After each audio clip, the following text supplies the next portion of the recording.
खुलुमबाय बड' लेटेस्ट आपडेटआव बयखौबो बरायबाय। रादाबखौ फरायदों आं प्रमद खाख्लारिया। गिबि रादाबाव दङ क'क्राझाराव गुलि गावनाय जाथाय।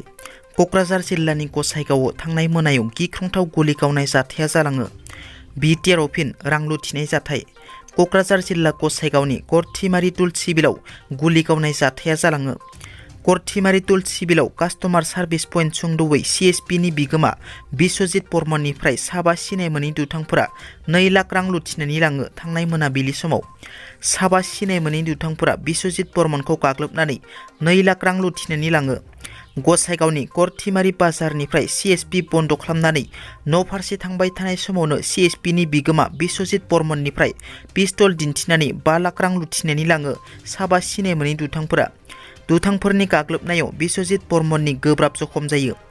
बे जाथायखौ सोनाब क'क्राझार जिल्ला आग्रासुआ मोजाङै नायबिजिरनो थाखाय गोख्रों दाबि खालामो।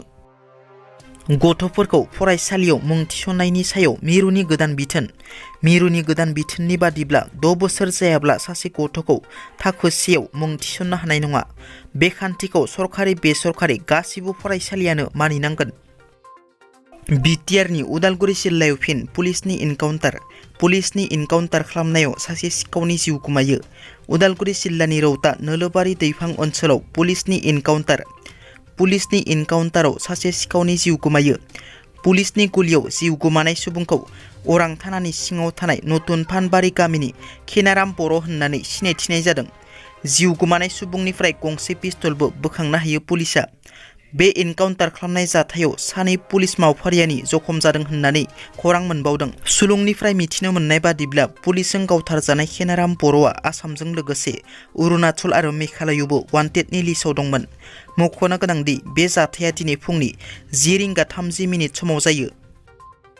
आसामनि सनितपुर जिल्लायाव गिख्रंथाव लामानि जाब्रबथायजों साबा सुबुंनि जिउ खहा जायो। मिथिनो मोननाय बादिब्ला बालिपारानिफ्राय हाबा जानानै तेजपुर फारसे दावबायलांनाय गंसे गारिनि सालायगिरिया गारिनि गोख्रैथिखौ सामलायनो हायाखैमोन आरो बालिपारानि लामानि गोथौ हाखराव गलाङो। बे जाथायाव साबा सुबुंनि जिउ खहा जादों। जिउ खहा जानाय साबा सुबुंखौ दिपेन बरा, आकाश बरा, बिद्युतनाथ केसाब पातांगिया आरो बिश्वजित सयकिया होननानै सिनायथिनाय जादों। जिउ खहा जानाय साबा सुबुंखौ तेजपुर टाउननि थागिबि होनना खौरां मोननाय जादों। बिटिआरनि मावफुं सोद्रोमा राकेश ब्रह्मआ BTCनि बारग' गाहाय हाग्रामा महिलारिनि सायाव बेरफुसार बिबुंथि लाखिदों। दिनैनि दिनाव हाग्रामा महिलारिया सासे कमेडियान। बिटिआरनि राजखान्थियाव हाग्रामा महिलारिनि खुनु जायगा गैया। बिथांनि मेल मिटिंआव बिथांखौ जुनार हिसाबैसो बिथांखौ नायनो फैयो।